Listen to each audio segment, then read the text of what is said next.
Welcome to the Cross the Line podcast. My name is Carlos Smith, and today we have another special guest with us, Mr. Paul Hutchinson. Normally, when you watch our interviews, we're always having a seat, having our conversation. But for this part, we're going to do a stand. We're going to stand up for one particular reason, and I'll let Mr. Paul Hutchinson explain why. And it's not because he has a bad back or anything like that. We'll let him explain why. I wanted to show you something. So this suit, just for fun, this thing's fully bulletproof. Inside, outside, back, front, even down in here, just important parts.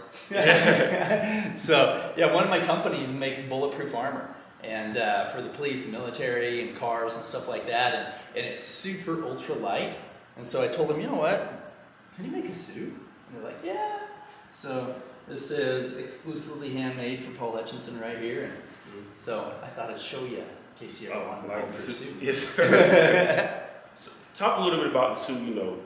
How long did it typically take for them to, come up with the design and make a full bulletproof suit? So I have a tailor, Samsarin, that's in Thailand that flies into town, and a lot of my custom suits are all made by him. But the key with making it bulletproof is the stuff that goes inside. So if you've ever heard of a product called graphene, so basically here's what it is. You take 6 carbon atoms and put them together. Carbon atoms in the right format are the strongest things on earth. Like a diamond is carbon atoms in the right format, or a carbine tip is carbon atoms in the right format, right? Well, if you can take those carbon atoms and get like 6 of them together, and then 4 more, so they're all connected, so that you literally have a molecule that is 1 atom thick and could be millions of atoms wide, that's what you call graphene, right? Okay. And so now, traditionally, graphene is like $1,600 a gram to make. That's like $500,000 a pound just to make pure graphene. So what these guys do is they have a special way of making graphene a lot less expensive, and they infuse it into the stuff that Kevlar is made out of, aramid fibers, and it makes it significantly lighter and thinner and stronger and lasts a lot longer. So now you can have a fully bulletproof suit without it being like that thick, like a typical vest is, And it looks really good as well. Yeah, it doesn't look buff, puffy or anything like that. It fits really well. Yeah. Just on average, just say somebody, just throw a ballpark. Somebody wanted to get a bulletproof vest for any reason. Just an average person wanted to get a bulletproof vest. What would you say like it would cost? Our first one, this one, and a couple others, they were close to $50,000 each. We've got the cost down now where we can probably get it for somewhere between $10,000 and $15,000, depending on how custom they want it and everything else. So, which isn't too bad. Especially when it's to protect yourself. And we'll get more into your story as well. But it's definitely worth the investment. Like I said, we always talk about self-investment. The best investment is self-investment. So definitely want to protect yourself at all times. So I'm not going to sit in my suit the whole interview. I'm going to take it off, but I wanted to show you. So. Absolutely. So we're going to get ready to have a seat. So you guys stay tuned. This is the Cross the Line podcast. Welcome to the Cross the Line podcast. My name is Carlos Smith, and today's episode is sponsored by Charlene's Home Cooking and Big Ben's Dessert. Today we are back. Once again, we are on the road here in Salt Lake City, Utah for the very first time for us.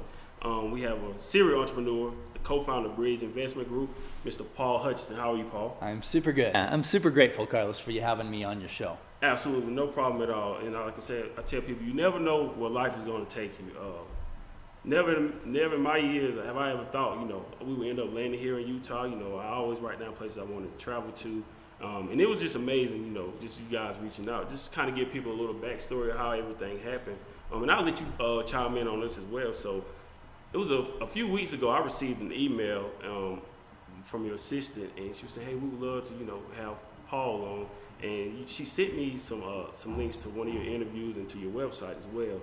So I was a little cautious. I'm like, man, I'm in small town Jonesville, South Carolina, and I was just curious, like, man, how did these people find me? So we set up a phone call. We did a FaceTime and had a conversation. And once and I asked you, if you don't mind me asking, like, how did you guys hear about me? And you told me, it was Miss Julie Foster and Mr. Joe Foster. And once you said that brought me at a lot of ease. I was like, okay, wow, because I remember we did an interview with them about a year and a half ago during the pandemic. So once you said that, it kind of really brought me at ease. I'm like, okay, now I know it's not a scam or anything. So, but I'll let you chime in on that. It's like what all went into it from your side? It's like what did they say to you and everything about putting this interview together. You bet. Well, I'm as your audience may know or may not know, Joe Foster is one of the founders of Reebok.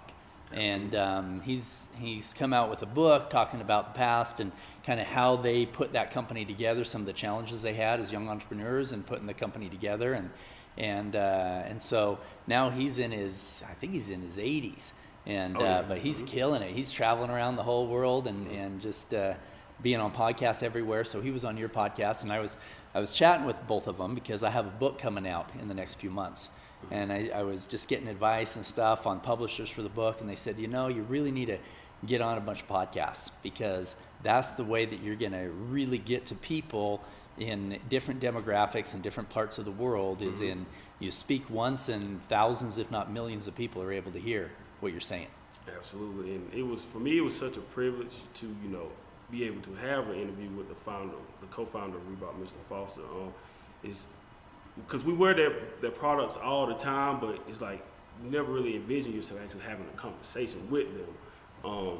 So I actually just reached out to him, and I was like, you know what, it won't hurt. I seen some other guys that I watched their interviews. They did an interview with them. I said, you know what, nothing personal against them. Like, they're no better than I am. Let me just reach out and see if I can get the same thing in return. So when they reached out to me and said they would love for Mr. Foster to come on, it was an honor and privilege for me. So it took over about a 3-4 month span, we stayed in touch, and then once I turned my laptop on to get ready to do the interview, he said, "Carlos, how you doing?" So that brought me at ease again. I was like, okay, so he knows who I am. Let's go ahead and knock this interview out. So it was definitely an honor and a privilege to have that conversation with Mr. Foster.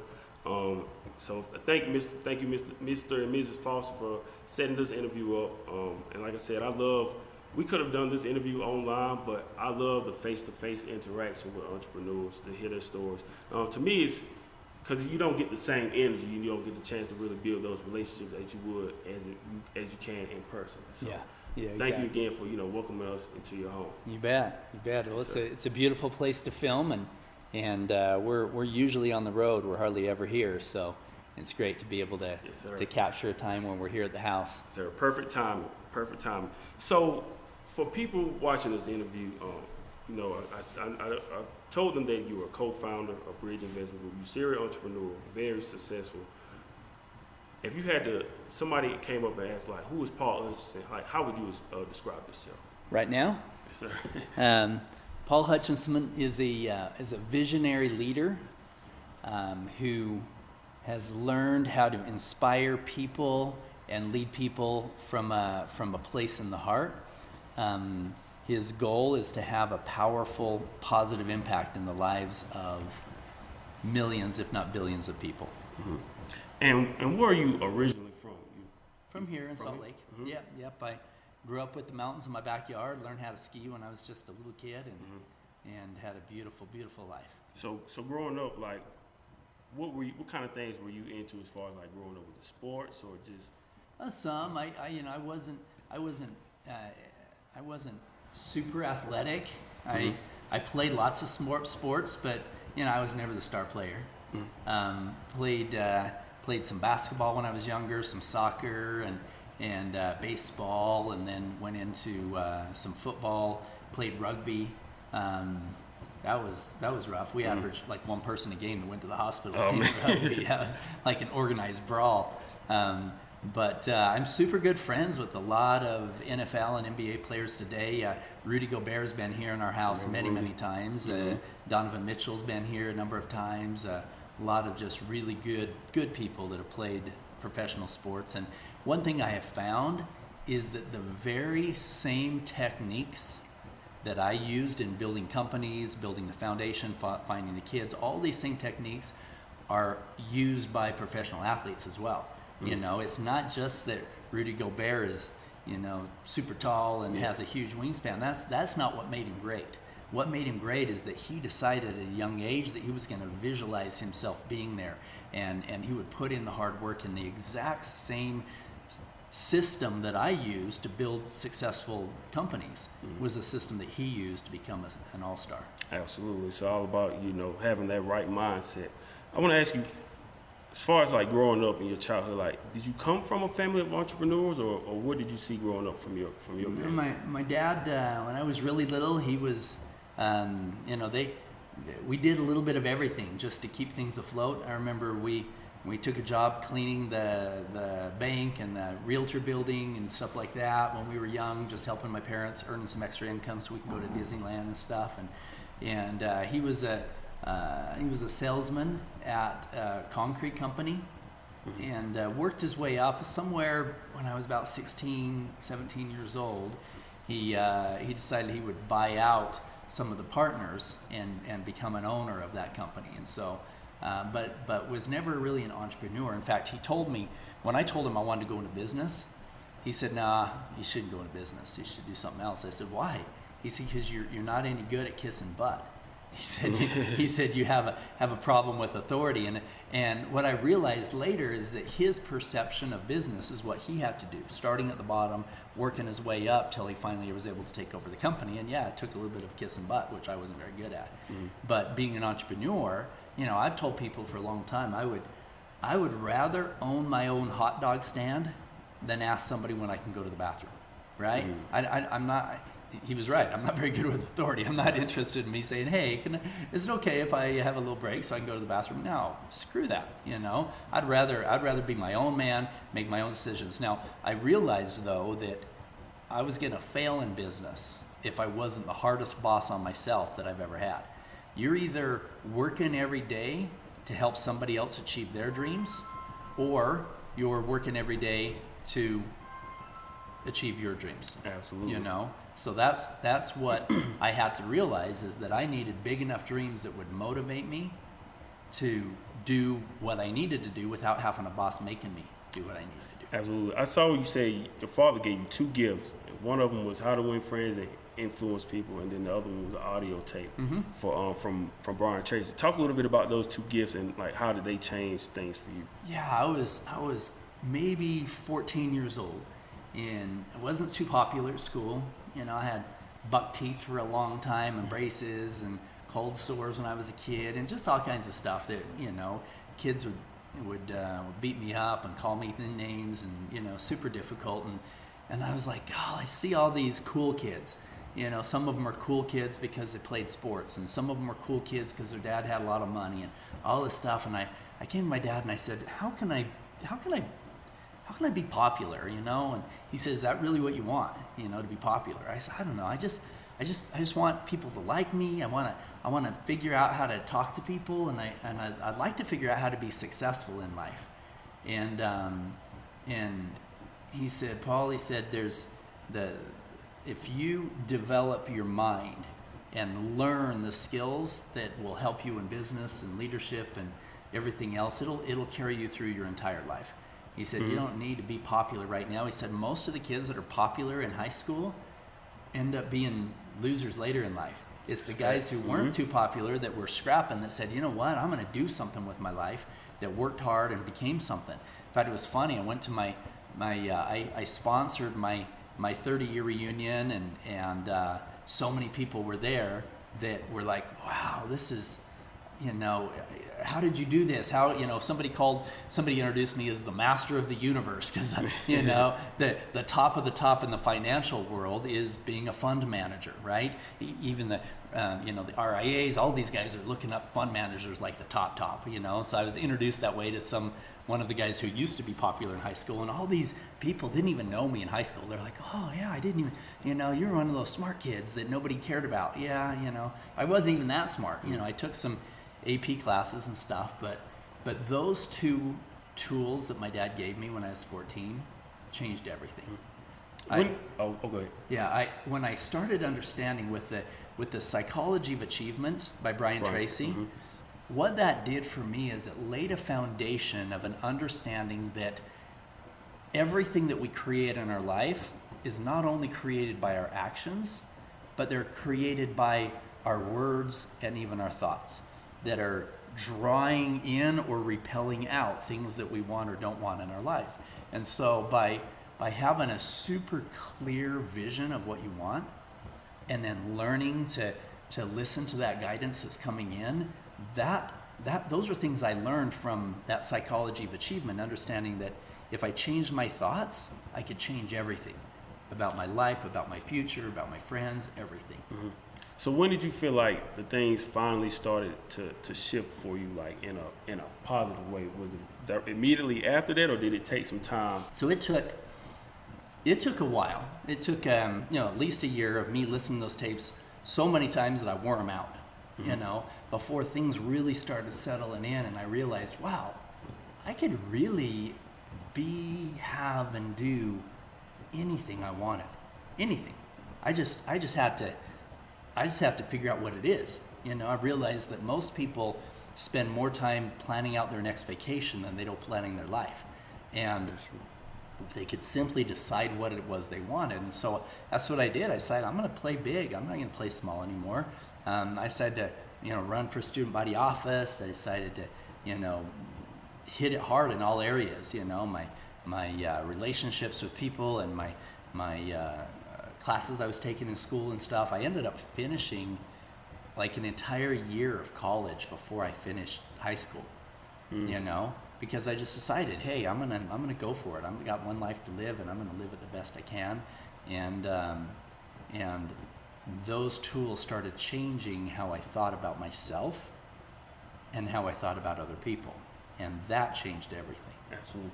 So growing up, going through high school, did you immediately know, like, what you wanted to be? Because I feel like, I've said this several times on this platform, is, for me, it's kind of hard to expect a young teenager or child to, know what they want to do the rest of their life, when we see adults constantly, changing their careers all the time. So did you know right away that you wanted to become an entrepreneur, or were you just trying to go through and still figure out things in life? Here's what I came to understand, and this was in reading and listening to some of those tape programs. I came to realize that too many people get bogged down with the journey instead of the destination, okay? So the most valuable thing that you can do is not figure out what you're going to be when you grow up, or what classes you're going to take and all this other stuff. Instead, look farther beyond that. Say, okay, what lifestyle do I want? What kind of home do I want to live in? What kind of time do I want to enjoy traveling? What places do I want to travel to? Every day when I come home from work, what do I want to feel in terms of the difference that I made in the lives of others? What kind of charitable focus do I want to have in life? So, if you figure out all these different categories of success, because success is not just a big house, right? Success is a healthy relationship. Success is giving back. Success is the connections that you have with people, all of these different areas. So you identify each area of success and exactly what that looks like, and take yourself where you can feel it and see it and just bring it into your life. By clearly identifying that end goal, it will make it so that the how-to will start to show up. So for me, what I decided is that I wanted, number one, to be financially secure. That whatever direction I went, I wanted to have enough money where I could have safe cars for my family, where I could have a beautiful home to raise them in, where I could have the money to go on the vacations that we wanted. I wanted to be able to have the financial ability to give back in significant ways where we could really make a difference in the lives of others. So as I figured out that, then the how, the journey starts showing up in front of you. That road that's taking you to where you want to be. So that's what you have to do in the beginning. So no, I didn't even know what a fund manager was back then. I thought, hey, I want to be a business owner. That would be great. And my parents said, maybe you should use your intellects instead and go into medicine. So I decided I wanted to be a doctor. In fact, when I was a kid, I wanted to be, when they kind of were pushing me away from business and into medicine, I decided, okay, if I'm going to be a doctor, I'm going to be a surgeon. And if I'm going to be a surgeon, I want to be a specialized, like a heart surgeon. And if I want to be a heart surgeon, I want to even specialize more. I want to be a heart surgeon on children. So I wanted to be a pediatric cardiologist. That's what my goal was. And I got in a major car accident right before I was taking the MCAT. Severed all the tendons in my hand. And I still have A80 right here in my hand from 30 years ago. And they didn't know if I'd have the dexterity to be a surgeon. I was a concert pianist. I was putting myself through school and teaching and playing the piano, and all of a sudden one day, boom, all of that was shattered. And the doctor said, well, he said, you could be a regular doctor if you wanted to. And I said, I don't want to be a regular anything. You know, I got one life to live. I'm gonna live it. If I'm gonna be a doctor, I'm gonna be a surgeon, a heart surgeon. I said, so I told him if I'm gonna be a garbage man, I want to own the dump. Right? That's just how I think, right? And so that's when I decided to change my major to business and finance and organizational communication so that I could learn better how to communicate with people. I had a mentor that helped me get started on that path of being an entrepreneur and building a number of companies that ended up with the building of the big one. Absolutely. I wanted to ask you, kind of tying in what you were just saying about, people identify the journey first and the destination later. And then also having, when you're figuring out where you want to go and having that end goal, is there ever really a such thing as having an end goal? Because it seems like as you continue to constantly achieve different goals in life and you achieve multiple things, it's always like, okay, now that I've accomplished this, what's next? Can I attack the next goal, or what's next, or what's next? Is there ever really a such thing as an end goal that you believe? I don't think so. Other than, I've got an end goal of making a powerful, positive impact in the most lives that I can. That's a good end goal, or an end goal of to be in a place of peace and happiness in every area of your life. Those are pretty broad, but those are good end goals. But there's a lot of little ones in between. And you're exactly right. You want to set small, achievable goals that are on your way to your bigger goals. But once you even get there, don't stop. Because if you stop, hey, I made it, then life starts caving in, because we are made, our souls are created in a way where progression creates happiness. Being actively engaged in a worthwhile goal is something that truly creates joy and happiness inside of each person. And so always resetting that. And I tell people, set your goals in concrete, but set your dates in sand, right? Because sometimes, you set this date, hey, by March of 2023, I'm going to be here. And then you get there, and if you give up, then it's crap. No, you're still, as long as you made some progress, then reset the date. Keep your goal focused, but reset that date until you accomplish it, and then set a new goal. Absolutely. Speaking about mentorship, you said you had mentors that kind of, help, with your goals and figuring things out in life. I also read where you said that one of your mentors told you that they listen better than you, and you pointed to your ears, but he was saying you listen better. Can you talk a little bit about that? Yeah, that story changed my life, Carlos. It changed my life. It was my early 20s. I met a man who he had a really rough childhood. His mom was in a mental institution. His dad ended up going to jail for alcoholism. He was in a bunch of foster homes. Got involved with crime. Couldn't read.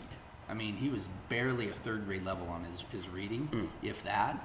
And never graduated from 8th grade. I barely made it through elementary school, if that. And yet years later, he was the inventor of countless, like over 300 medical devices, and he was the original inventor of the voice recognition technology that IBM used for voice. And he told me, he said, I invented this voice recognition because I couldn't read and I couldn't write, so I created that. I'm like, how the crap do you do that if you don't have all of the logical skills that everybody else has? And he told me this. He said, Paul, he said, you could have an IQ at 200 if you wanted. And I'm like, what? You can't change your IQ. I said, plus I'm really not that smart. I worked my butt off for my grades and I didn't even get a scholarship. I'm not that smart. He goes, no. He said, the difference between me and you is that I listen better than you. I said, you listen better than me? He said, no, I listen better than you. And he touched his heart instead of his ear. And he said, most people discount their intuitions because they don't know where they came from. They think they came from their limited knowledge, the books they've read, and they don't trust the guy in the mirror, the gal in the mirror. And so how could anything brilliant come from me, right? He said, when you understand that that still small voice, that light of truth is a gift inside every single one of us the day that we're born, and it will lead us if we learn to listen to it. He said, if you imagine that every one of us is a supercomputer, right? We got unlimited capabilities, but the average person puts information in their supercomputer like one word at a time, typing it in, or like one of those old little floppy disks, you know, put that in there, just little bits of information here and there. He said, when you learn to listen, he said, it's like tapping into a fiber optic high-speed internet line with unlimited information accessed immediately. And he said, in a truth filter that can help you filter truth, he said, then he asked me this, he said, Paul, how do you think that I'm the inventor of these medical devices? I said, you have the patents, right? He goes, yeah. I said, you're the inventor. He goes, no. I said, what do you mean? He said, you stole it? He goes, well, kind of. He said, how long has the universe been around? I said, millions of years. He said, billions upon billions of years. He said, those medical devices were invented billions of years ago. I was a better listener than you. He said, you have to understand that we live in a world of universal truth everywhere, that all of us are connected. Every one of us around the world are connected, heart to heart to heart. And there's this energetic connection that we have with the earth, with the universe, with God, with our higher self, with all of these things. There's this connection everywhere. And if we learn to listen to it, he says, this isn't a religious thing. This is something that is inside of every person. He says that will lead you in your life, that will guide you towards your highest and best good in all areas, especially if you've clearly identified your goals and you know where you want to go. Then all you have to do is listen, and the right things will be brought in, and you'll be guided in that direction. I spoke about this not long ago in another interview. I watched an interview with Oprah when she was at Stanford University, and she was talking about, moving around from becoming a news anchor, and she was in, I believe, Atlanta at the time, and people were telling her, you're doing a great job, stay where you are. But she said it was always something in her that was telling her that there was always more out there for her to accomplish. So that's when she, went to Chicago, and but she said that she always listened to that inner voice. Why do you think so many people, today don't listen to their voice? Because it's so many people out here that want to go after their dreams, or they have these great ideas, but they don't go out there and take their chance. Why do you think they don't listen to their inner voice? It's because they've been trained since they were really young to not trust themselves, right?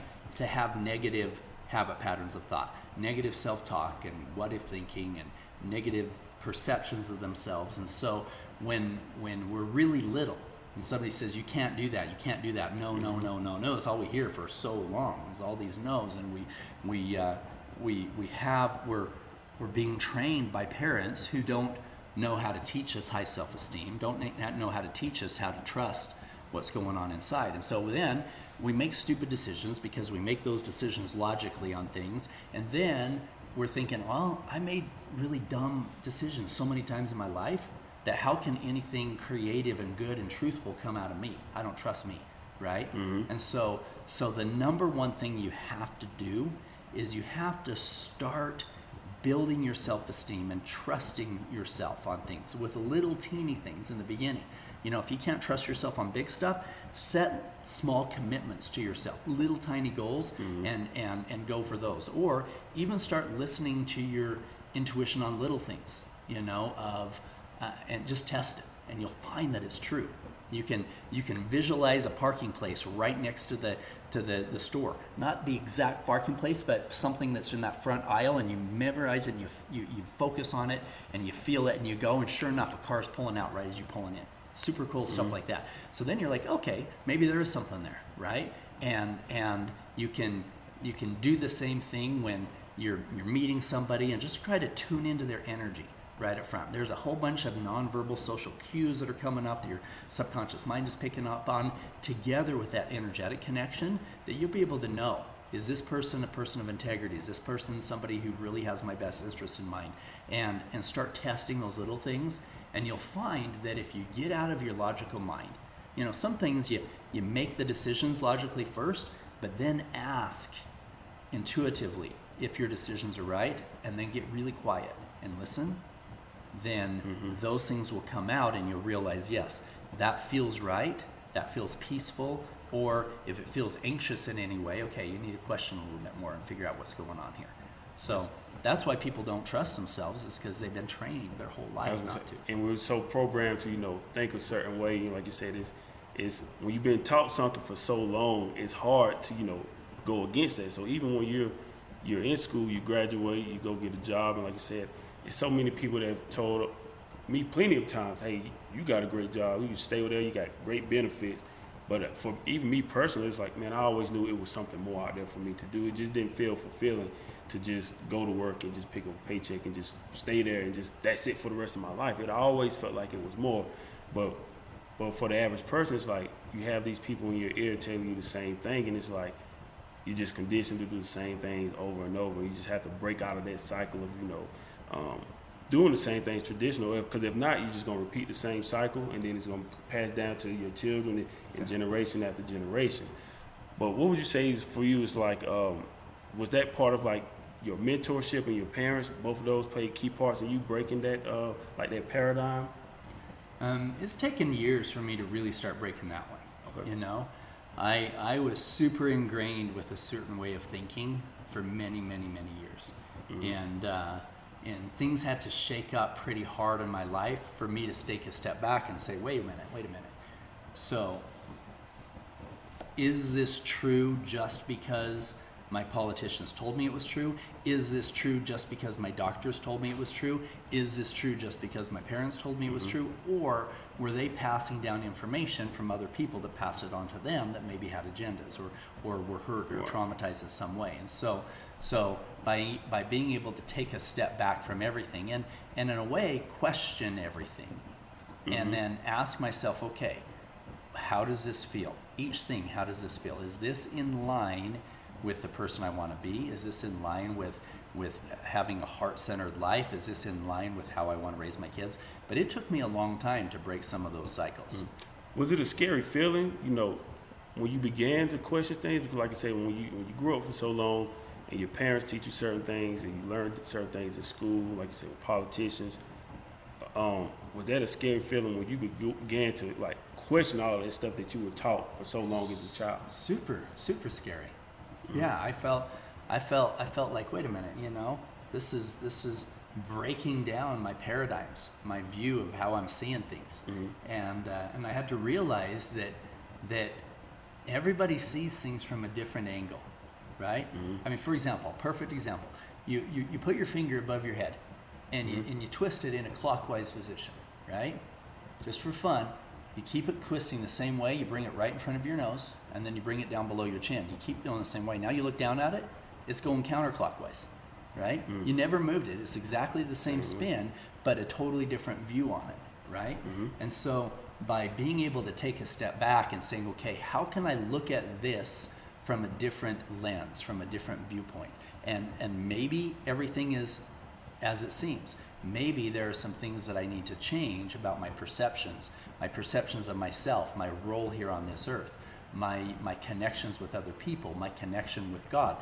All of these things that were very, very ingrained for a long time had to be taken back and say, okay, if I'm going to live my life from a place of true integrity, and if I'm going to listen to the intuition, that still small voice of truth inside of my heart, then what is that telling me that's different from what I've been being told and what I've been being taught? And you'll find that there are thousands of things in your life that you were taught, not by people who were out of integrity themselves. They just taught it to you because that's what they learned themselves.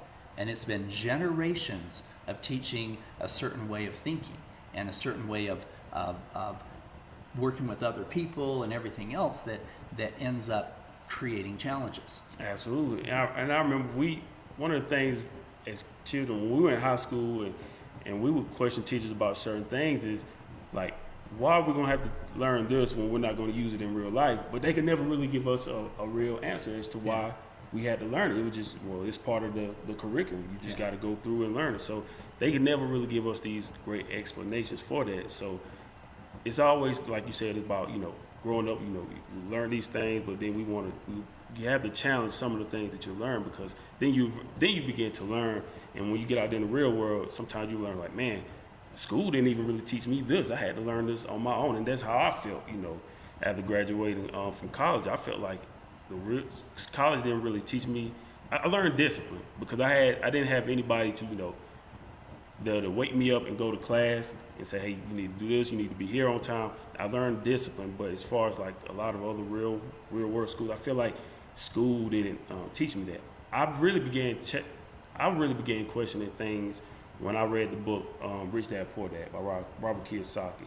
I had a guy when I told him my first car, and when I went to the dealership to get a new car, he was telling me, hey, he asked me why I was working there, and he said, whatever you do, just don't sell. He said, you need to get this book by Robert Kiyosaki called Rich Dad Poor Dad.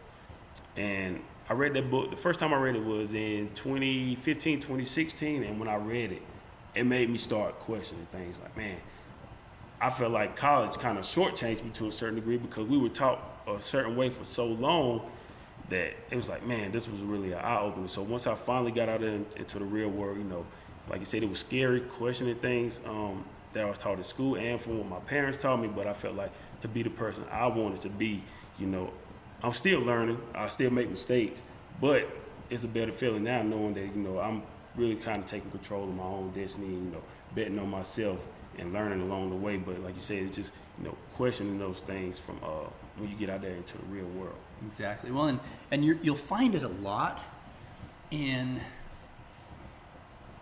the divisions that people throughout the world have. Those divisions based on religious differences, on race differences, on different regions of the world, even male and female differences, everything else. Any time that you look at another human being with anything less than infinite love and an infinite connection, seeing that human being as valuable as yourself in every way, anything less than that are things that were taught incorrectly to you throughout your life, period.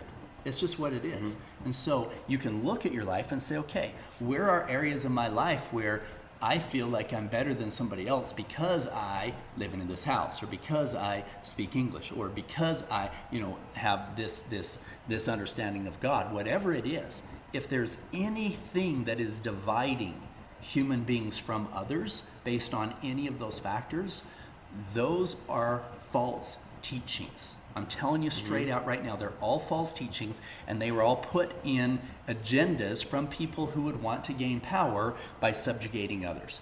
Period, end of story, right? And so by feeling into that and letting go of all of that, it puts you in a place of beautiful inner peace and a true unconditional love connection with every single person. People ask me all the time, they say, Paul, how could you, in your charity work, how could you go undercover and go face to face with somebody selling a child and not have them see the anger in your voice and in your eyes and everything else, and your hatred? And my answer surprises them. My answer is this: I love them. I love them like a brother, like a lost brother. I want to hug them and take away all their pain. Now, I will do everything in my power to ensure they never hurt another child again. And there's no excuse for their actions. But what I've realized, that if I'm ever judging another human being, ever, for anything, for not being able to read, for cutting me off on the freeway, for selling me a child, for anything, for their job, for their income level, if I'm ever judging another human being, there's a 100% chance that I don't have enough information to make that judgment. There's only one person in the universe that has that information, that ain't me, right? Absolutely. And so I don't know if that guy that doesn't know how to read, his dad's an alcoholic and his mom's in a mental institution and he dropped out of school at third grade. I don't know, right? I don't know if that guy cutting me off on the freeway, if his wife's in the hospital or whatever. I don't know. And I don't know if that guy selling me a child, I don't know if he was raped as a child. He probably was. And he probably had a million bad things that happened to him and a million bad decisions that he made that got him to the point where he thought it was okay to sell me a child in the child trafficking world. And so, but I can do everything to make sure that he never hurts another child, but I can't judge him. Absolutely. See what I mean? And as you start looking at every human being with that kind of energy, especially if you're an entrepreneur and you're building your company and you've got employees and customers and everything else, if you can see them from a place of the heart, if you can see them truly as your brother and sister, as tied to you, as one in energy and connection in all ways, and truly love them for that, then you're not going to do unscrupulous business activities. You're not going to do things out of integrity. You're going to create a win-win scenario with your employees, with your customers, and everything that will create value for everybody, not just you. Absolutely. When you talk about entrepreneurship, I want to get back to the entrepreneurship part. So after high school, you went on to college, correct? Mm-hmm. And then after that, what kind of jobs did you work, during college or after college that kind of like helped shape you into becoming an entrepreneur? Absolutely. I had a mentor that told me this. He said, Paul, if you want to go into business, the number one thing you need to learn how to do, you need to learn how to handle rejection, and you need to learn how to sell. He said, because every good business owner has to go through a bunch of rejection and has to learn how to sell. He said, because it doesn't matter. Even if you're not the one that's selling the products to your customers, you're selling your idea to your investors. Mm-hmm. You're selling your vision to your employees. You're selling your fact that you're working so hard to your wife. Whatever it is, you're presenting your best self and your ideas to moving forward. So handling rejection is important. So when I got in a car accident and they told me I probably couldn't be a surgeon, and I changed my major to business, and I had a friend of the family, pretty successful in business, and he said, Paul, why do you want to be a doctor anyway? I said, I'll be honest, I want the money. I said, I'll go to school for 12 years so I can drive a Ferrari. And he laughed and he said, Paul, you have a gift with people. He said, I'm not going to invest with you. I'm not going to give you any money or any. I'm not going to work with you. But he said, if you do what I teach you to do, you'll be a millionaire by the time you're 30 and you'll have the time to enjoy it. Mm-hmm. I said, okay, what do I do? He said, you need to find a job that is a sales job that's the highest rejection job you can find. And so I ended up doing two things. I ended up starting in a multi-level business, Amway business. Now, I didn't earn any money there, but I learned how to handle rejection, for sure, because, man, everybody's rejecting me in that space, right? Mm-hmm. And then I ended up working at a job at a call center, cold calling on the phone all day long. And my mentor said, Paul, and we were selling children's videos, self-help programs that parents could have their kids learn stranger danger and honesty and integrity and responsibility, stuff like that, right? So I told my mentor, I'm not going to sell anything I don't believe in, right? Mm-hmm. So, selling those children's videos was something I could totally get behind. And he said, you need to work to learn, don't work to earn. He said, if one day you're there for a paycheck, you're wasting your time. He said, you're not going to be an employee the rest of your life. He says, you're learning every single day what you need to handle rejection, learn how to sell, etc. There were 300 people working at this call center. Mm-hmm. Average person was making 20 sales a week. There's two guys that were making 70 sales a week. And he said, Paul, find the best in your industry and take them, learn from them. And I told him about these guys. He said, take them to lunch. Learn from them, figure out what they're saying, how they're handling their objections, everything else. And I did. I'd take these guys to lunch every day on my own dime, one after the other. And I was asking them all these questions, figuring out what they were saying, how they're handling stuff. And within a few weeks, I had surpassed everybody in the company and was making 70 sales a week with these guys. And then I ended up breaking the record of like 200 and something sales. And one of these guys came back and he's like, oh man, because he had held the record for 5 years, right, of the whole company. So he barely beat me, like 218 sales. So I went into my boss and I told him, all right, what do I get if I beat that? He says, what do you want? He had this $100 Mont Blanc pen on his desk. I said, I want your pen. He laughed. He says, okay, because he was going to earn thousands off it, right? So I went back and all weekend long I studied.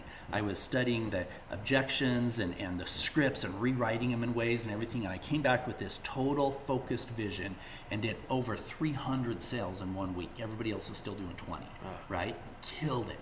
And that transferred into me starting my own marketing company that we ended up selling a program that helped people overcome anxiety, depression, etc. But that's how I started. Was I was working at the hospital in the beginning because I was going to be a doctor. When I hurt my hand, quit my job there, started the high rejection sales job, and ended up building an empire from there. Talk a little bit about the overcoming rejection part. First time I'm becoming an entrepreneur, I watched an interview with Bob Proctor. He said, when becoming an entrepreneur, one of the key things you need to understand is, he said, just get used to rejection because it's part of, the business. And a lot of people don't become entrepreneurs or go after what they really want in life because they fear, the fear of rejection is what keeps them from going after what they want. So what did you do to kind of like overcome that rejection? Was it just, talking to yourself, like positive affirmations about overcoming those rejections? Like what were you going through? Because for me, honestly, I won't lie. When I was, trying to find my job, like I told you yesterday, covering the Hornets and covering the sporting events, I thought, with me covering the greatest athletes in the world, I could just go to ESPN or Fox and get a job right after college, and it didn't work that way. And it bothered me. It made me question a lot of things for myself, like, am I worthy of these opportunities? But the rejection also taught me, it's not what you want to hear, but what you need to hear, because it'll force you to go back to the drawing board and correct your own mistakes. So when I didn't get those opportunities, I went and learned from one of my friends, Trey Morrow. Shout out to Trey. He taught me some like behind the scenes production work for producing like volleyball games and basketball games for ESPN. I didn't get a job at a radio station right off the bat. So I just went back to, learning under Trey. A year later, I went back to the radio station and got a producer opportunity working part-time. But, it was the rejections, they hurt, but it forced me, get back to the drawing board and just keep on going and just tell myself I can do it. And, one day it's all going to be worth it. So for you, like, what did you do to, overcome? Because it does hurt when you get rejected. Like, what did you do to overcome those fear of that rejection, and, like, what were you telling yourself? There was a book I read back in my early 20s called Reject Me, I Love It. And it talked about how it's just changing your perspective on it. Where again, clockwise versus counterclockwise. Change your perspective, realizing that they're not rejecting you, right? They're rejecting whatever it is that you're selling to them. Okay? Right. And so removing yourself from a personal rejection feeling that it's not me and it's probably them. It's probably Right. them. They haven't worked hard enough to have enough money for your deal, or they haven't, Right. whatever it is, it doesn't matter. There's something there that you don't have to tie it to you. And I imagine this. Okay, so pretend like you own a McDonald's, right? And that McDonald's is, you're cranking it. You can make some good money, with that. However, if you stood out on the street and you counted every car that passed by your McDonald's that didn't stop, and you took it personally, it'd destroy you, right? It's absolutely. You'd be like, all these people are driving right past my McDonald's and they're not stopping, right? So change your perspective of how those people that are driving by your McDonald's, same thing. You're on the phone with them, you're calling them, hey, that's not for them. They just drove by your McDonald's. Don't take it personally, right? You're going to find the ones that really do want to come in, and enough of those. And as soon as you find out what your success level is, whether that's 1 in 10 phone calls, 1 in 100, 1 in whatever, you calculate that. So keep track of it. Then is what you do is you realize, okay, all I have to do is make 100 phone calls and boom, I make 10 grand, right? Or I make 100 grand, whatever it is, you figure out how much it is. And when I was building the fund, I calculated how much money I would earn off of each person that invested in the fund that I brought in with $1 million investment.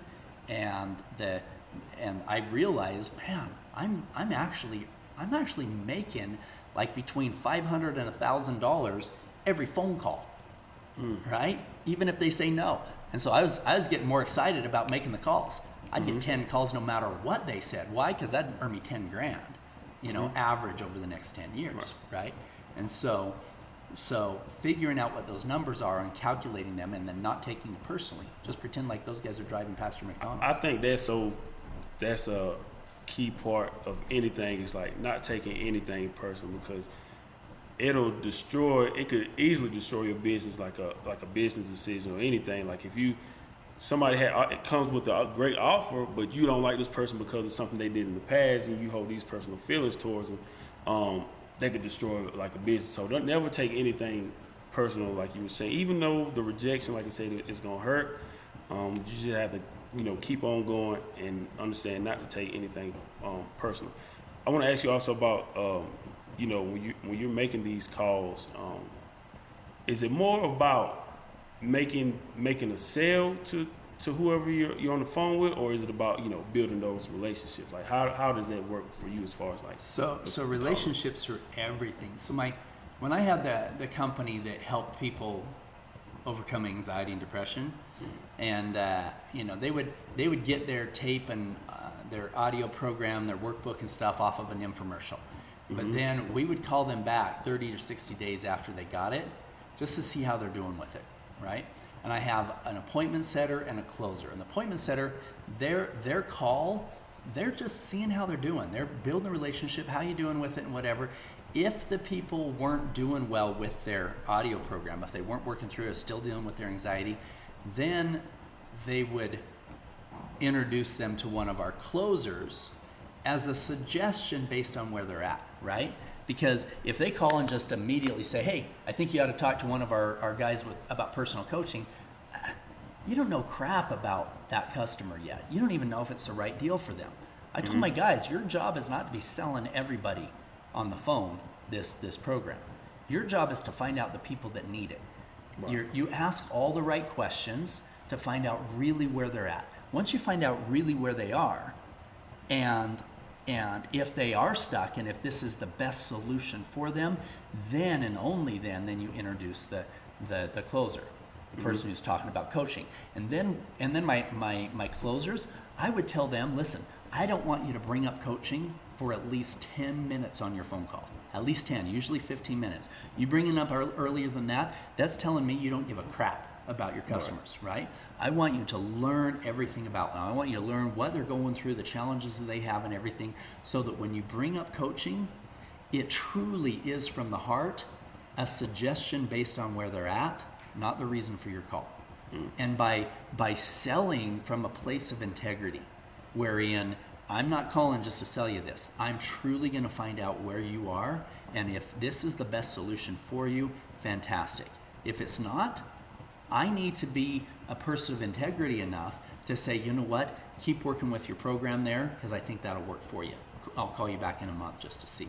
Does that make sense? Absolutely. And so it had to come from a place of integrity, and that could only happen if you build a relationship with them before you close the sale. Absolutely. I meant to ask you this earlier when we talk about, working to learn and not working to earn. And I hear a lot of great motivational speakers, entrepreneurs now say, don't trade your time for money. Explain that part about, working to, learn a lot of things, because for the average person, if you ask them like why they're working, they're going to say they're working to just pay their bills, and take care of their family. But working to learn and working not to earn, like, talk a little bit about that and break that down for people. Yeah.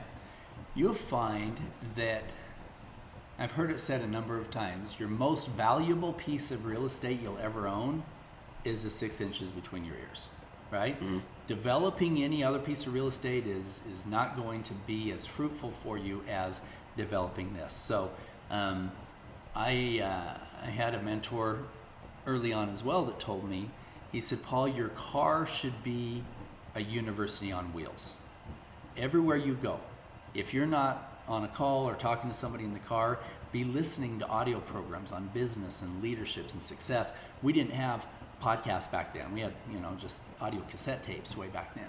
But I would listen to them always. In fact, it was funny because years later, I ended up buying a Range Rover that belonged to LeBron James, and he had put some beautiful speakers in it and all this stuff. I got it from a celebrity car broker when he was playing for the Heat. And my kids were joking because they said, Dad, what are you going to listen to your motivational tapes on your $60,000 subwoofers? But that's how it was. In fact, I have one of my kids that said, Dad, the only reason you like 80s music is that's the last thing you ever heard. Because starting then, all I was doing was listening to things that were changing my mind and helping me learn leadership and businesses, success and sales and everything else. So back into the business world, learning the process of building that company or sales or everything else, don't just go and live in that same rut every day. You know, that's where people get depressed and down, is they're not growing in any way that's going to help them progress as a person. So, you know, and be well-rounded. When you're developing your mind, don't just listen to business and success tapes.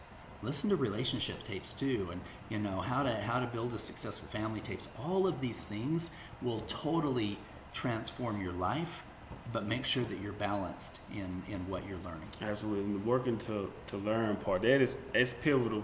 I've shared the story when I was telling you about, I worked at the radio station. So this was 2016, and when I finally got the opportunity to work at the radio station, and they hired me to be a producer part-time. So the radio station is in Greenville, South Carolina. So I stay about an hour away from there. So I would get up at about 3:30, 4 o'clock in the morning just to drive to the radio station, only to make $10 an hour. So when I finally got paid from them, I either broke even or I was in the hole by the time I got a paycheck from them. But to me, it was just, you know, having that opportunity, you know, to learn how to produce a radio show. And then on Friday nights, we do high school Friday night football from 11 to 12. So that was my opportunity, you know, use my platform to, you know, speak and talk about sports. So I didn't see any kind of return, well, monetarily, no return that way, because they were just pretty much in the hole. And, you know, my parents always wanted the best for me. They wanted me, you know, just to get a good job and, you know, be able to, you know, provide for my family, but I wanted so much more. So I took that opportunity, even though I knew I wouldn't see anything up front, but it led me to, you know, starting the podcast, you know, learning how to edit my own audio, learning how to edit video footage and all of that stuff. So it's a blessing and a lesson in everything that you do, and it can't always be about the money. Yes, you want to be able to, you know, take care of yourself, provide for your family, but it's still a point, and it's like a season, like you have to go through this phase of where you're learning first, like you said before, you can finally, you know, make money, type of money that you really want to make. Exactly. And you did exactly the right thing, and willing to take a discounted per hour and wake up super early because you were following your dreams.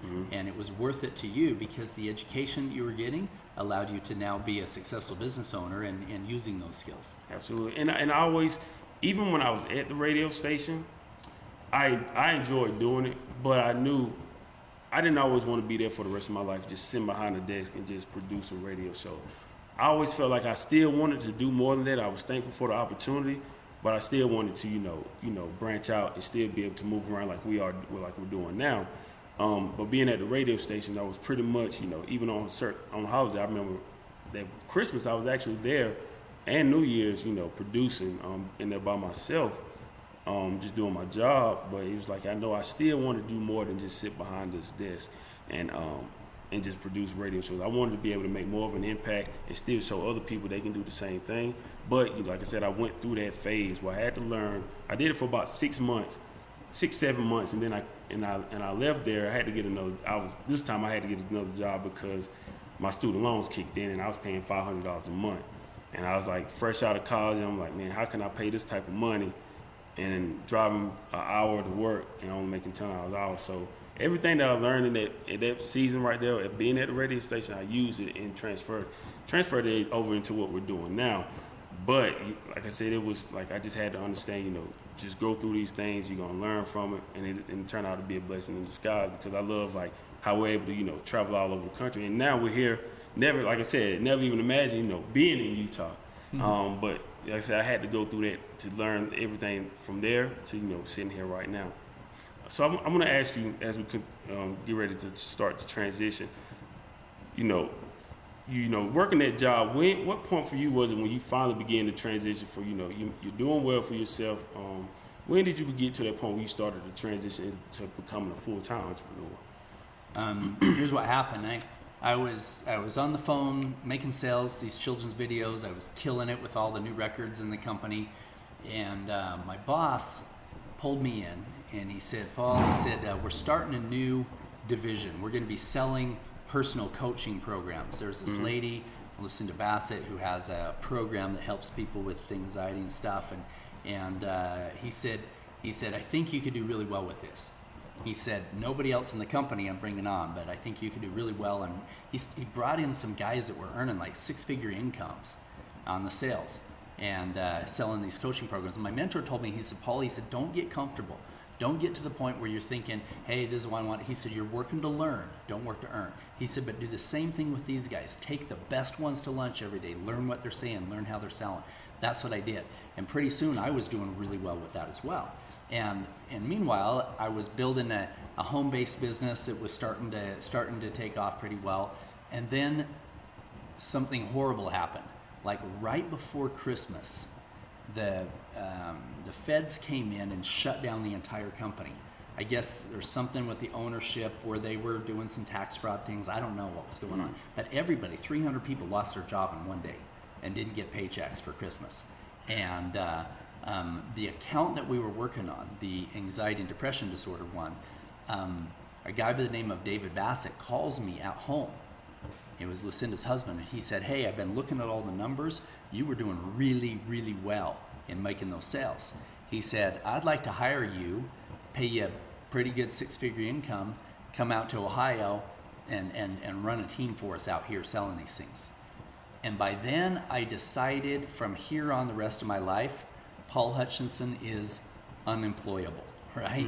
I wanted to be my own boss. I had learned enough where I was ready to go. And so I told him this. I said, listen, I'm super interested in working with you, but not as an employee. I want to own my own company. You send me the leads that are coming in off the infomercial. We'll take those things and I'll turn them into coaching sales, and I'll build up a team right here. And negotiated back and forth until I found a good commission structure that would work. And I started out in my apartment. I had a little 2-bedroom apartment, took my little 2nd bedroom and turned it into a call center. I got some old dividers, room divider type things from the thrift store that I found, like really cheap, and I put them in, and I put a couple, 2 or 3 desks in there, hired some people to go in and start making some phone calls and setting up the appointments. And then I would get in and close them.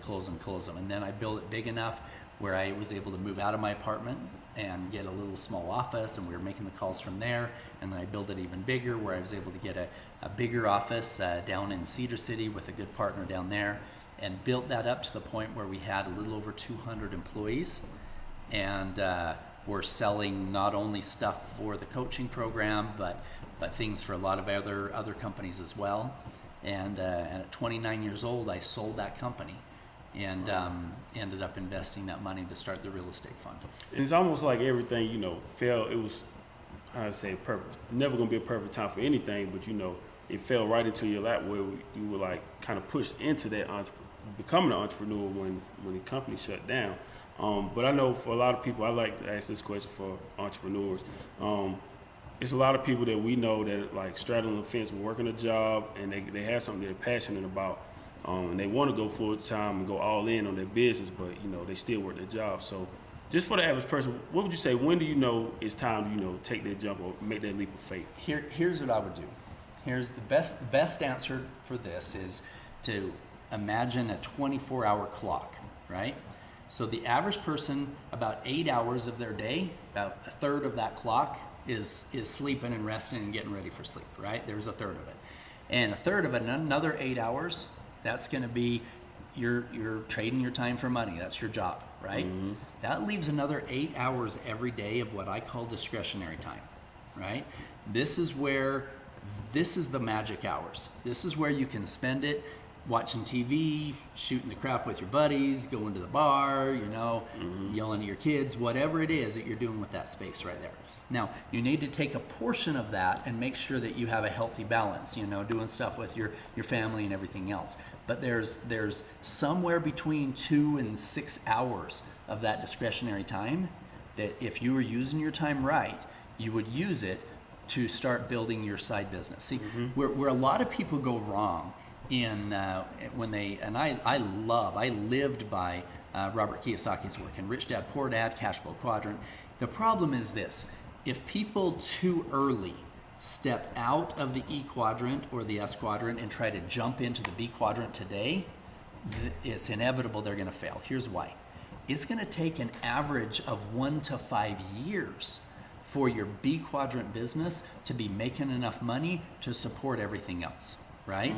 And so unless you have a really big investor that really believes in you, that can make it so that you can go full-time on that, how I did it is I kept my foot in that E quadrant, you know, the employee side, earning that income while I was building my other home-based business on the side, and now that was starting to make money enough where it could barely support us.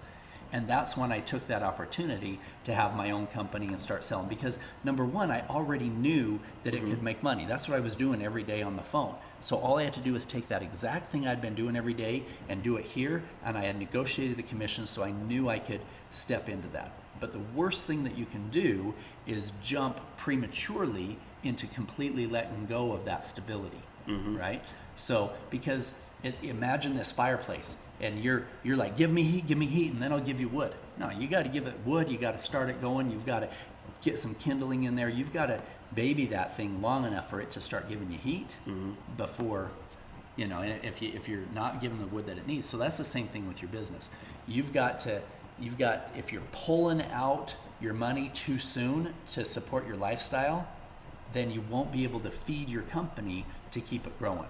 So I tell people, wait until your side business, keep your job, keep your just over broke, your JOB, right? Keep that job so it can pay your bills, so you're not stressed.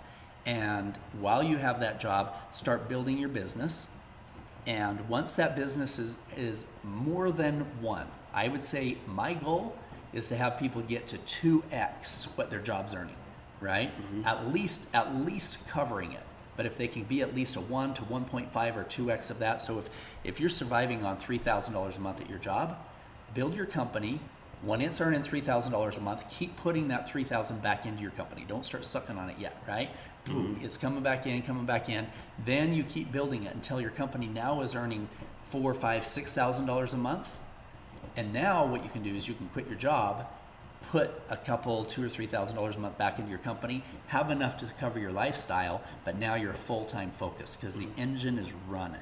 Would you say that's something that people also, instead of leaving too early, you know, when their businesses start making money, they pull that money out and start, you know, spending it on lavish things or whatever it is? Do you think that's another mistake that entrepreneurs make as well? For sure. I tell people, don't start buying lavish assets until you're all the way into the I quadrant on cash flow quadrant. You know, when you're from an investor standpoint, let's say that you've saved up $2 or $3 million, and you can put that $2 or $3 million into an investment, and it's paying you passive income. Now you can use that for beautiful homes, nice cars, everything else. Don't kill the goose that's laying the golden egg. Right? You've got to feed that goose. You got to feed the goose. That's your entrepreneurial, that's your company, that's your business. Feed that until it's kicking off so much that you know you've got at least 6 months to a year worth of expenses that's all fully covered. Expenses for your business, expenses for your own home life and everything else. Once you've got that in place, then you can start taking some of it and investing it into some passive incomes. Then that income coming off of those, that's gravy. That's just gravy coming in. You can spend that on lavish hotels and trips and everything else. But don't take the money that needs to go back into your company. Otherwise, you'll kill the goose that's laying the golden egg. What would you say was like the hardest part for you, transition becoming a full entrepreneur? What was the hardest thing that you had to overcome as an entrepreneur? I would say the fear of letting my employees down. Right? I want to now that I've got responsibility on my shoulders. I've got not only the mouths to feed at home, I got the mouths to feed of everybody who's working for me. And if I screw up and I don't have my vision straight and we're not making money, then I'm going to have to let those guys go and they have to find another job. And I hate that. I hate it. I hate it and I've had to do it a number of times with a number of different companies where I'm like, crap, this was just getting going but it's not going the way that we want it to, and I'm going to have to downsize. I hate having to let people go. But I realize that sometimes things don't go the way that I want them to, and I'm doing the best that I can to give them a job and a secure place to provide for their families. And it's not my responsibility long term if they didn't sell well enough for the company to keep going or they weren't producing well enough. It's all a team effort thing. So I had to take that burden off of my own shoulders and realize, hey, yes, I did give them a job, but it wasn't just me that didn't see this thing through. There were things that weren't working in the company that didn't see it through. But that was super hard for me. It was just that extra weight and responsibility knowing that I had employees that were depending on me performing. So what advice would you give like your employees if they were to come up to you and say, hey Paul, you've built multiple successful businesses, and we're working for you, we're thankful that you employed us, but I'm thinking about creating my own opportunity. Like, what kind of advice would you give them? You say, hey, because I see a lot of entrepreneurs also say it's important to have multiple streams of income. Absolutely. So what advice would you give somebody that's working for you or anywhere that wants to have that financial stability in their life? Mm-hmm. Absolutely. I would say the same advice I'm giving here is find something you can do with your discretionary time in the evenings. Don't get yourself so burned out where you can't perform here at work. That's not going to work for either one of us.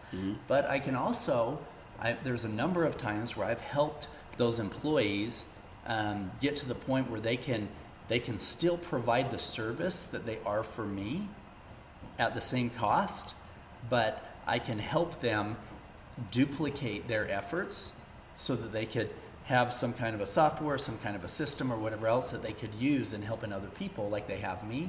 And in those cases, I might even invest with them. I say, look, let's create a win-win here.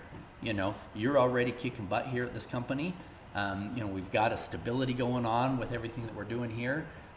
You want to break out on your own? I believe in you. I've seen you. I've seen how hard you work here. How about this? I'll put in some of the seed money that you need to start a company on the side. I'm going to own part of it. You're going to own part of it. You're also going to keep doing the stuff that I need you doing here because I can't lose you because I really love your work here. But I really want you to be able to expand, not just have the income coming in from me as your employer, but have income from multiple places. And I can help you grow that where it can truly be a win-win-win. It's a win for your other clients. It's a win for you. And it's a win for me. I'm not losing you. What are some traits that you look for, or traits that someone must have that you feel they may need to have to become an entrepreneur or a successful entrepreneur? They've got to get over their fear of success and their fear of failure. There's plenty of them on both sides, right? You're living life with this fear of failure. You're going to make stupid decisions that's going to actually lead you toward that. And the same thing, if you've got a fear of success, if you think you're not worthy of that, then you've got to get over that as well. So letting go of fear on both sides is super important. So that's number one. Number two, they've got to be self-disciplined. If you're an entrepreneur and you're lazy, I'm sorry, but you're in the wrong business, right? If you already know about yourself that you have to have an alarm clock to wake up in the morning, or if you don't have a boss telling you got to be at work, then you're probably going to be playing video games all day. If you're that kind of guy, just honor that about yourself and say, okay, here's the deal. I'm not disciplined enough to be because you will fail in business if you don't have that degree of discipline. You need to instead go get a job and have a boss that's going to yell at you, is going to fire you, going to demote you if you're not there on time and if you're not working hard. So you have to be self-disciplined, and you have to be a person that has a dream. If you don't know your why, I could tell all day long. I could talk to you about how all day, and it's not going to do a crap ton of good at all.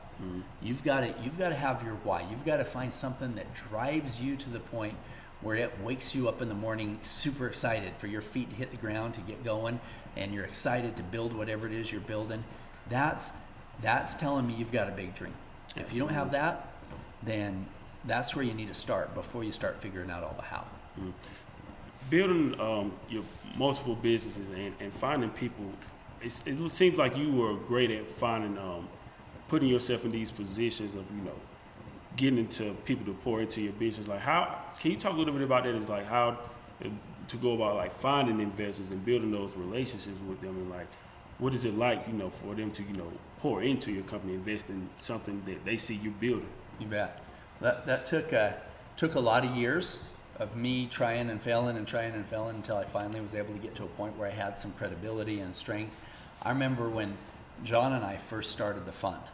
We were in this little office so small that if we backed our seats up at the same time, we would hit chairs, right? So sorry to cut you off. John is your business partner? Business partner, yeah. John Pennington and I are the co-founders of Bridge Investment Group on the fund side. Okay. We had a bunch of guys that started a property management company years before we did, the Bridge Property Management. We owned a company called Bridge Loan Capital, which was a fund, and that transferred into Bridge Investment Group with all of them together. And so John and I, when we were starting that fund, he tells this story all the time about my vision of where we wanted to go. And we would have a deal where we needed $25,000 by Friday. And I was on the calls, making calls, and I'd hang up a call. And he tells this story a lot. He said, then Paul would hang up on a call and he would turn around and say, John, we're going to be $1 billion fund. And I put my pinky by the side of my mouth. And he says, Paul, we need $25,000 by Friday, right? Mm-hmm. Let's get back on the phone right now. And he tells that story about how I saw that vision of where we're going to be and verbalized it, saw it, visualized it, and that transferred forward. And then he talks about how we would have a conversation afterwards where he would say, okay, Paul, you know that neither one of us have the education or the pedigree to run a multi-billion-dollar fund. Neither one of us do. Mm. And I said, yeah, but if we do it right, if we build this with integrity from the beginning and have the right vision, we will attract those people. And that's what happened. John would make sure every T was crossed and every I was dotted. Everything was done perfectly. I had a lot of people who would call me when we were pretty small, and they're like, Paul, why are you guys spending hundreds of thousands of dollars of your own money in doing all of these regulatory things to be in compliance with the SEC? You could easily just bring in some money and just invest it and not have to pay all that money. But we build it right from the beginning. We build it right from a legal standpoint. We build it right from an integrity standpoint. We had full vision of all of our investors, could see exactly what we were investing in, had open book policy on everything. And with that, combined with the vision of where we were going, that started attracting all the right people. We ended up bringing in power players, guys that were like 1 in a billion, that guy was now in my office showing us what we needed to be doing. And it was just me and John, but we had this vision of where we were going and we attracted that power team that transformed our lives. Did it make it easy for companies, for the investors that they wanted to see you put your own sweat and equity and money into the business first? Did that make it easier for them to see once you were willing to put your own time and money into it, that they were willing to, help you get to where you guys were trying to go? Absolutely. Yeah. In fact, almost every investment fund, you as the owners, as the general partnership, are required to have a certain percentage in the fund. And almost all of them have a certain portion of our own money invested. And in the beginning, a big percentage of the money belonged to me and John, where we didn't even have any credibility. We didn't have a track record at all. And so we were telling them, look, you put your money in, our money is invested as well, and it's something that's going to create returns for both of us. But if we screw up, then we're hurting ourselves too. Mm-hmm.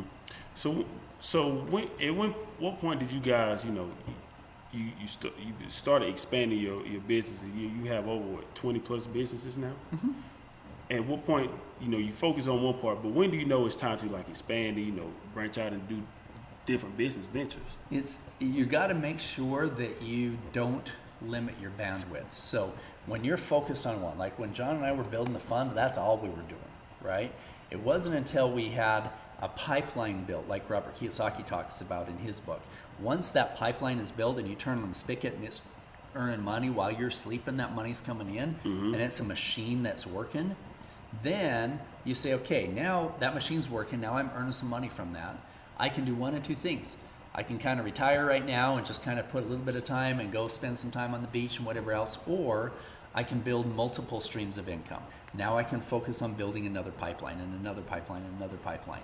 And that's all dependent upon your your bandwidth, the amount of time that you have, because the worst thing that you can do is have that one fail and that one fail as well. I had a guy that I was visiting with the other day, and I remember when I first met him was about 10 years ago, and he had inherited a whole bunch of money, and he was so proud of himself that he had this list of 100 companies that he had invested his money in, that he had owned, not just passive investment, but he owned hot dog stands throughout California, and he owned this technology that helped people with their charity work, and all of these companies, over 100 of them. Mm-hmm. And I told him, I said, brother, I said, you can't do that. He goes, yeah, I know how to do this because, I've been in the military. And I said, no, you can't.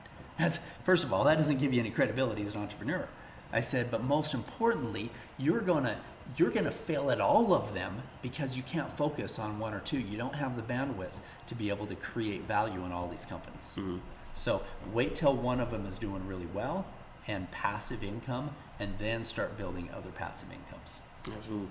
What would you say is some of the best advice that you've received on your entrepreneurial journey? Best advice? I got a whole bunch of it for many, many years. I would say the best advice was that really early on was the importance of visualization, the importance of manifestation, the importance of having a clear vision of where you want to go and allowing all the things to come in place.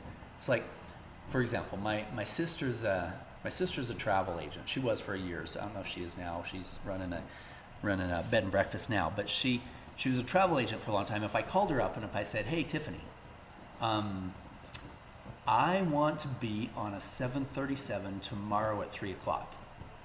Should we get, where do you want to go? And then if I answer, well, it needs to have 2 engines, and I want to make sure the wings are blue, and and she goes, what the crap? Where do you want to go, right? This is where people are in their life. If they haven't identified clearly where they want to end up, then it's a waste of time. You could be going anywhere. If you haven't planned where you're going, you'll get nowhere with amazing accuracy. But if I tell her, hey, Tiff, I want to be in New York. I have to be there for a speaking engagement tomorrow at 7 o'clock.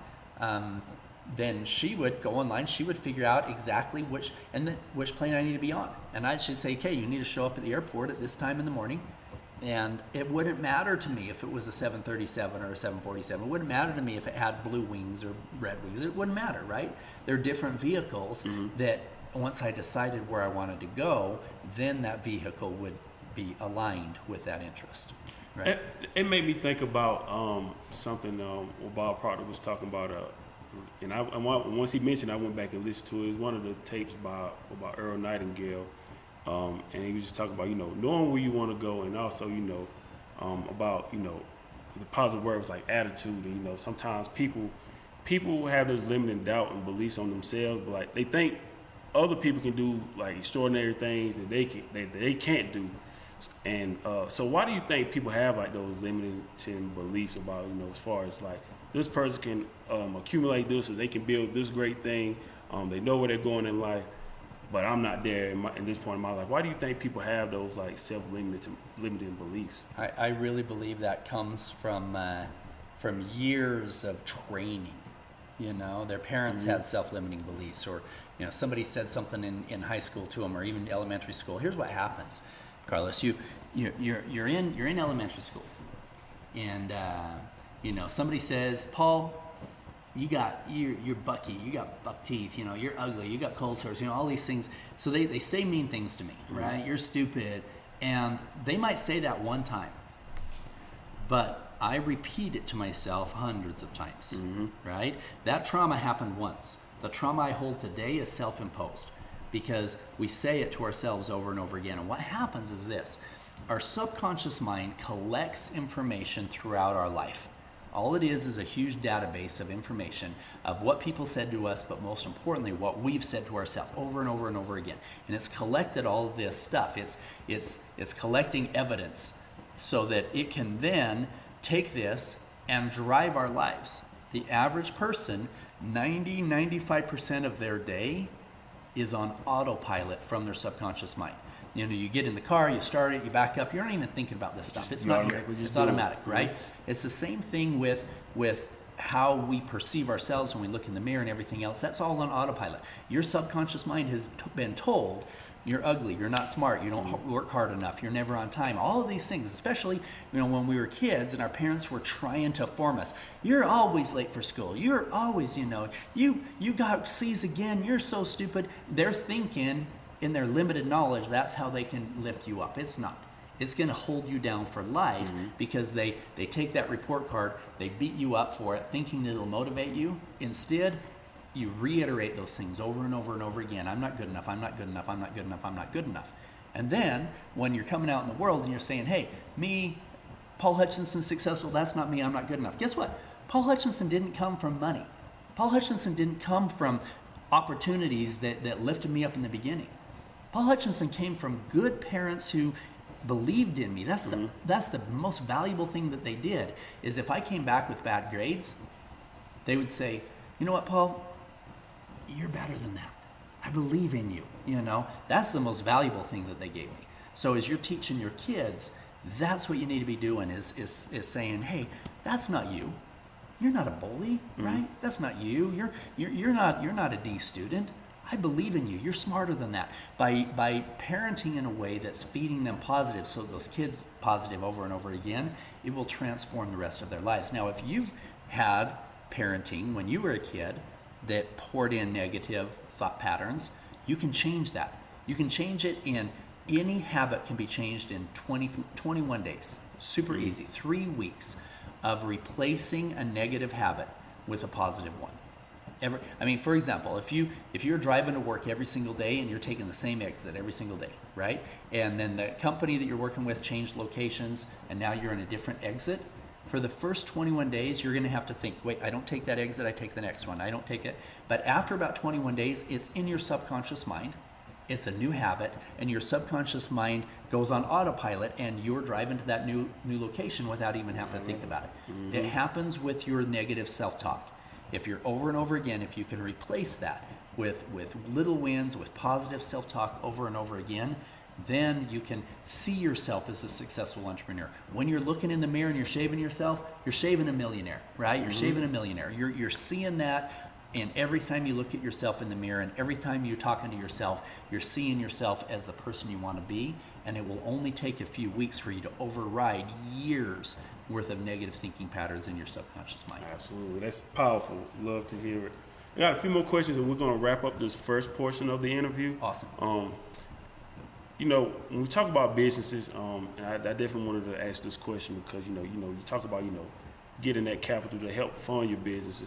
And we travel all over the country and we interview a lot of entrepreneurs and we speak about, black-owned businesses. And Dr. Lakeisha Hallman, she's the founder of the Village Market in Atlanta. I remember we were speaking with her and, saying access is very important. And, she's saying like a lot of black-owned businesses, if they feel like if they can make $20,000 to $30,000 profit for a year, then they feel like they've had a great year. She said a lot of black-owned businesses, struggle to stay open even a year.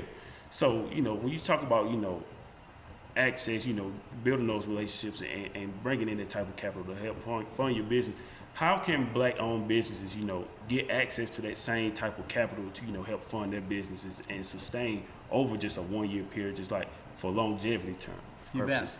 So here's how I see the world. Some guys may see it different. I don't see you any different than I see an entrepreneur with from a different nationality, different color skin, any different at all. There are some people that unfortunately have been trained to look at women as somebody who can't be successful as an entrepreneur, so they're only going to invest in men. There's people who've been trained since they were kids or whatever else to look at different skin colors differently, etc. I don't see it. Okay? If somebody came to me with a valid business idea that was as valid as the next guy or even better, it doesn't matter to me what nationality they are, what gender they are, what skin color they are. It doesn't matter. I don't see that. Unfortunately, we still live in a world where people see that. I don't. I really don't see that. And hopefully in the near future, people can truly see each person as an equal in a way where they're just as intelligent as I am, they're just as capable as I am, they have just as much ability to be successful as an entrepreneur as I am. Right. You know, and so that's what I would suggest, is that find people who see you for you, who don't see skin color, who don't see nationality, who don't see gender, who don't see any of those things, but see somebody as the passion that's in their heart, and their desire to be successful, and their desire to win, and their desire to have a successful company. And so I've had some of my best friends in the world have been people of color of all different nationalities. My wife is Latina.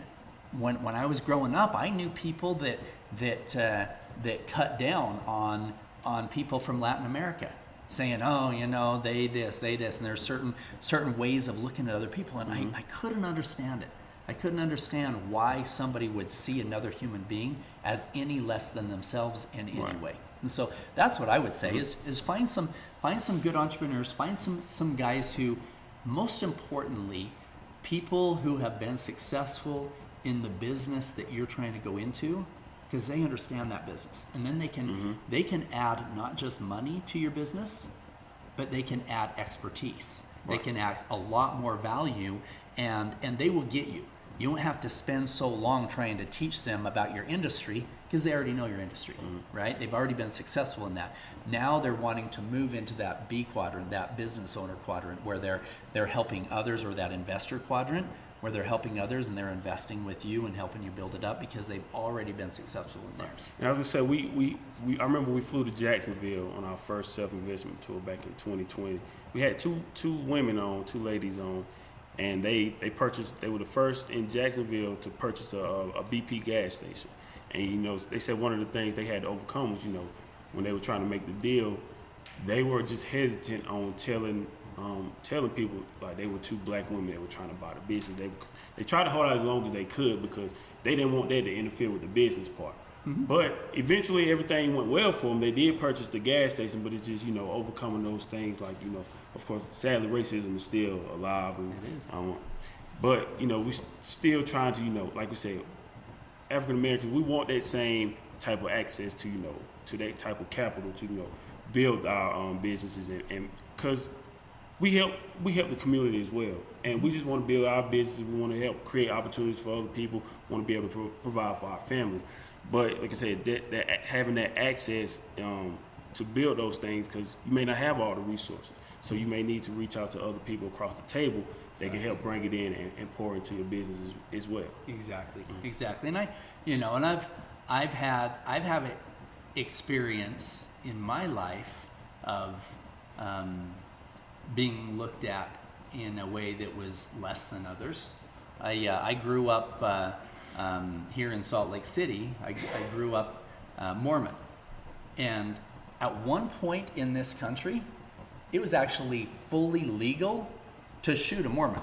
It was legal in the United States. It was legal to shoot a Mormon, right? There are certain states back east, and this is the reason why there's a concentration here in Salt Lake, because back in the 1800s, they were so persecuted, where people were killing them because their founder had claimed that he had a vision with God came to him and had a different version of Christianity in his church, and so it was fully legal to kill him.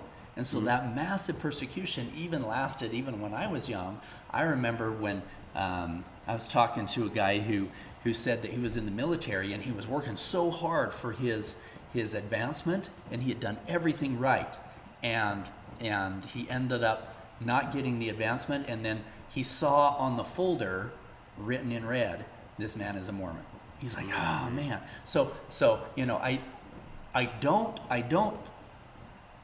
I haven't experienced to the same degree, because, you know, my outward appearance is something that isn't seen by everybody immediately, but I can feel that level of persecution and separation from ancestors and from growing up. And so I would say that if anybody is looking at me or you or anybody else as any less than another human being, because of our religion, because of our skin color, because of our ethnicity, because of our gender, because of anything, if there's anything in there, then they need to get inside of their hearts and say, what have I been taught that is in error that makes me think that I'm better than anybody else because of any of these things. So I'm a strong supporter of equality in all of those ways and equal opportunity across the board.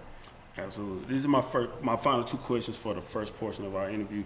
Is there a misperception or a stigma that's attached, to wealthy people or building this type of generational wealth? Where people always say the rich are greedy, tax the rich because they're making so much money. Like, is there a stigma or misperception that you feel that's around successful, wealthy people? Absolutely. In fact, here's something super important as an entrepreneur.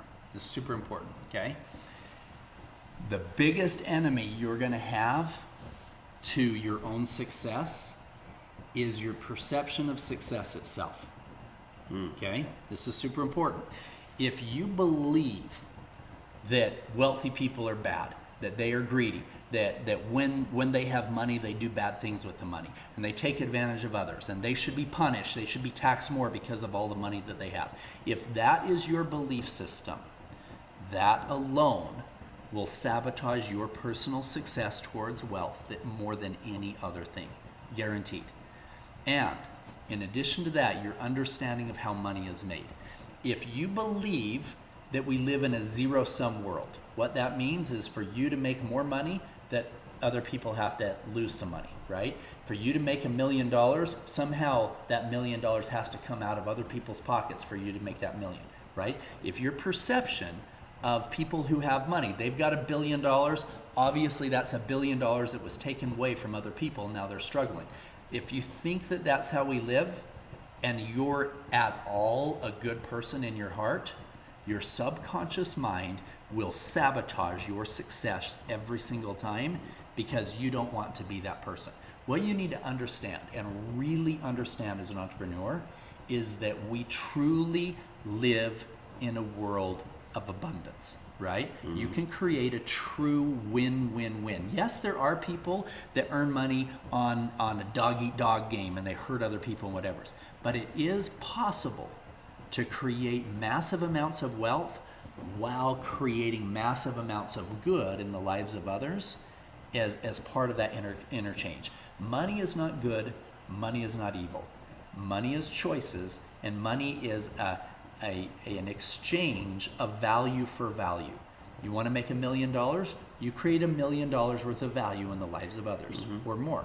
You want to make $1 billion, create $1 billion worth of value in the lives of others, or more. So that understanding of money is so important as an entrepreneur, because if you get that wrong, your own worst enemy will be yourself and that perception of money itself. I think a lot of that goes back into what we were taught growing up, and the perception. Like you said, they always say the rich people are greedy, that they do bad things to acquire this money, or politicians will say they'll not to make this about politics or anything. Say they just tax the wealthy.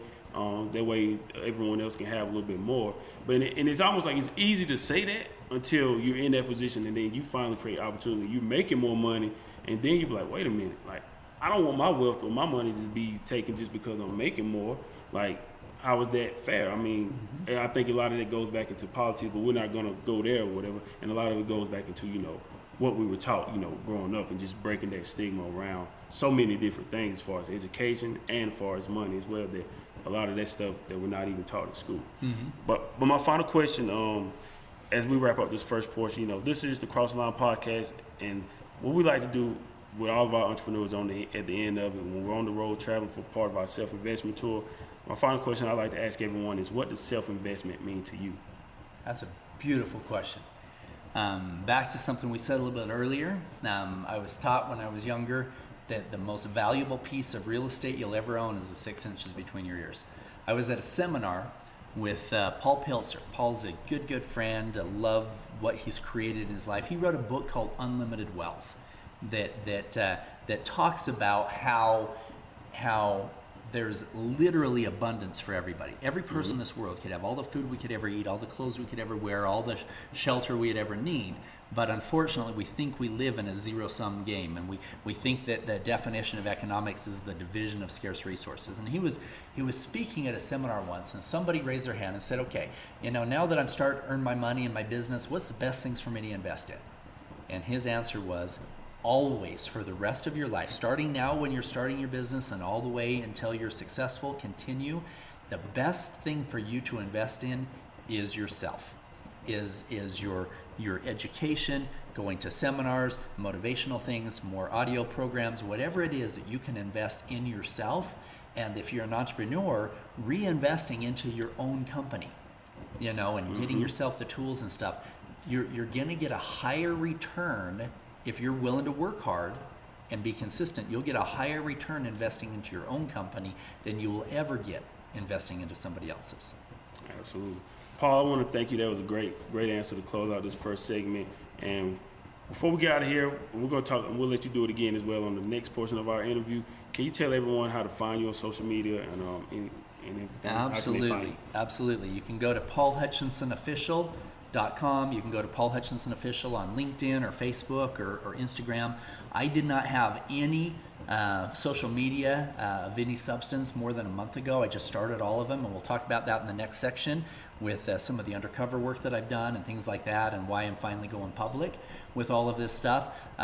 If you don't want to type out Paul Hutchinson Official, you can type out soulhealer007.com, and it'll pull you right into the social media and stuff. We can talk about that later as well. If you want to go to our foundation, you can go to the Child Liberation Foundation. You can just type that into Google, or you can go to liberateachild.org or liberatechildren.org and get information on us. Absolutely. So this will close out the first portion of the Cross the Line podcast interview. So keep chasing dreams. Stay tuned for the next part.